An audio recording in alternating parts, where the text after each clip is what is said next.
सहारनपुर नामक गांव की है। उस गांव में रहने वाले लोगों के लिए बारिश का मौसम एक काले साए की तरह है, ना जाने कब आकर सब कुछ बर्बाद कर दे।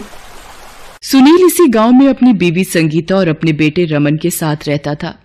वो मजदूरी करके अपने परिवार का पेट पाल रहा था। एक दिन शाम का समय था। सुनील रोज की तरह काम करके घर वापस आता है। संगीता सुनील की आवाज को सुनकर उसके पास आ जाती है। आ गए आप? मैंने खाना बना दिया है, आप हाथ मुंह धो लीजिए, खाना लगा देती हूँ। संगीता ये लो, कुछ खाने का सामान और मैं ये कुछ सब्जियां भी लाया हूँ। सुनील के हाथ से थैला लेकर रसोई की ओर चली जाती है। थोड़ी देर बाद वो सब बैठकर खाना खाते हैं। रात के समय। अरे संगीता, बरसात के दिनों में काम ढूंढने में बड़ी कठिनाई हो रही है। अब मुझे पहले से ज्यादा काम करने की जरूरत है। सुनील की पत्नी संगीता दोबारा से मां बनने वाली थी। सुनील मजदूरी करके जो कुछ लाता था उसी से उनके घर पर चूल्हा जलता था। अब आए दिन गांव में बारिश होने लगी थी और कई जगह से तो बाढ़ आने की खबरें भी सुनने को मिल रही थी।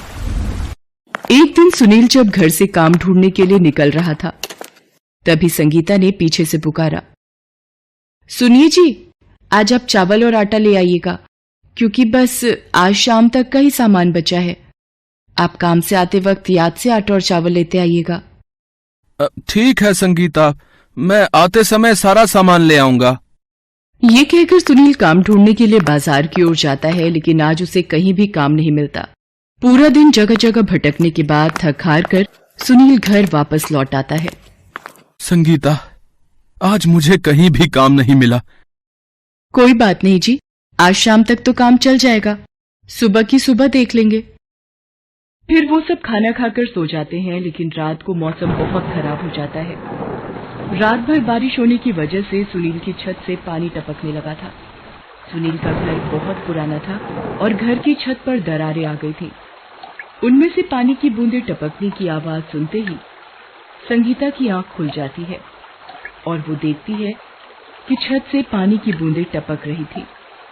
लगता है जो पिछले हफ्ते छत पर मिट्टी लगाई थी वो निकल गई है, और जहां जहां पानी टपक रहा था वहां वहां संगीता बर्तन रख देती है, ताकि घर में बाकी पड़ा सामान पानी के टपकने से बेकार न हो जाए। और फिर संगीता जाकर सो जाती है। बाहर तेज बारिश हो रही थी, जिसकी वजह से अब संगीता को नींद भी नहीं आ रही थी। तभी वो सुनील को भी उठा देती है। रमन के बाबू, उठिए, बाहर बहुत तेज बारिश हो रही है, कहीं पिछले साल की तरह फिर से बाढ़ ना आ जाए। सुनील जल्दी से उठता है और संगीता से कहता है, कुछ नहीं होगा, भगवान सब ठीक करेंगे। ये बारिश तो रुकने का नाम ले ही नहीं रही है।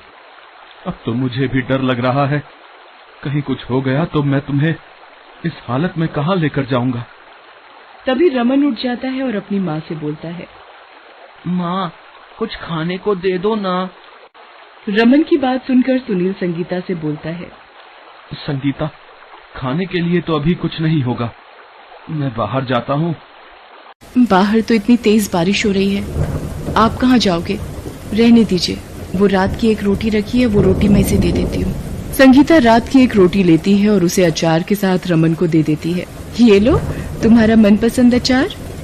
रमन खुशी से अचार के साथ वो सूखी रात की रोटी खाता है। कुछ ही देर में सड़क पर से गाड़ियों की आवाज आने लगती है, जो कि सरकार की तरफ से बाढ़ के आने की चेतावनी दे रहे थे। नदी का पानी गांव में घुस सकता है, सभी को चेतावनी दी जाती है कि सभी अपना जरूरी सामान बांध लें और सुरक्षित जगह पर चले जाएं। नदी का पानी कभी भी गांव में घुस सकता है। ये आवाज सुनने के बाद में पूरे गांव में अफरा तफरी का माहौल बन जाता है। सभी लोग अपनी जरूरत का सामान बांधकर अपने घरों से निकलना शुरू हो गए थे। सुनील भी संगीता से बोलता है, अरे जल्दी से जरूरत का सामान बांध लो, हमें यहाँ से जल्दी निकलना होगा, क्योंकि नदी का पानी अब धीरे धीरे गांव में घुसना शुरू हो गया है। सुनील के घर में भी पानी आने लगा था। संगीता, पानी आना शुरू हो गया है, कभी भी घर में पानी घुस सकता है, तुम थोड़ा जल्दी करो ना। मम्मी, क्या अब हम सब डूबकर मर जाएंगे? नहीं बेटा, तुम डरो नहीं, हम यहाँ से जल्दी ही निकल जाएंगे। संगीता जल्दी से सामान उठाने लगती है। तभी उसके पेट में अचानक बहुत तेज दर्द शुरू हो जाता है। रमन के बापू, मुझे पेट में बहुत दर्द हो रहा है। क्या हुआ माँ आपको? बापू देखो ना, माँ के पेट में दर्द हो रहा है। संगीता तुम घबराओ नहीं। ये सब देखकर बेचारा रमन भी डर जाता है और रोने लगता है। बेटा तुम माँ के पास रुको, मैं किसी को बुला कर लाता हूँ, ठीक है? सुनील बाहर जाता है। बाहर का नजारा बहुत ही डरावना था। सब जगह पानी ही पानी था। सुनील एक आदमी को मदद के लिए बुलाता है। सुनिए भाई साहब, मेरी मदद कीजिए। मेरी पत्नी को बच्चा होने वाला है और उसको प्रसव पीड़ा हो रही है। कृपया उसे ले जाने में मेरी मदद करें। अरे भाई मैं नहीं आ रहा, यहाँ मुझे अपनी जान की पड़ी है? और वो वहां से चला जाता है। सुनील थोड़ा और आगे जाता है। वहां एक परिवार था और सुनील उनको मदद के लिए बोलता है। अरे गणेश भाई, मेरी पत्नी के पेट में दर्द हो रहा है भाई, उसे अस्पताल ले जाने में मेरी मदद करो। शीला सुन, संगीता भाभी के बच्चा होने वाला है और उनको दर्द होना शुरू हो गया है। जल्दी चलो मेरे साथ।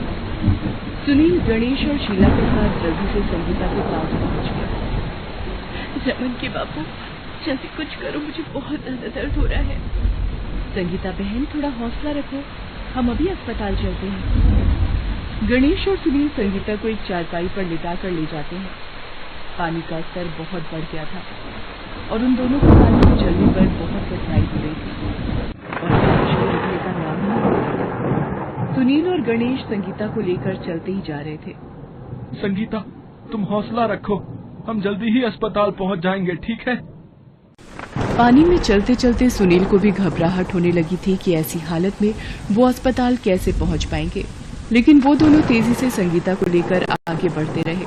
तभी अचानक उनको एक बोट दिखाई दी। उस बोट में सुरक्षाकर्मी दल था। वो लोगों की मदद कर रहे थे। सुनील अपनी मदद के लिए सुरक्षाकर्मी को जोर जोर से आवाज लगाता है। सुरक्षाकर्मी आखिरकार सुनील की आवाज सुन लेते हैं और वो सुनील की मदद के लिए सुनील के पास आते हैं। सुरक्षाकर्मी सबको बोट में बिठाकर सबको अस्पताल पहुंचा देते हैं। अस्पताल पहुंचकर संगीता एक बेटी को जन्म देती है।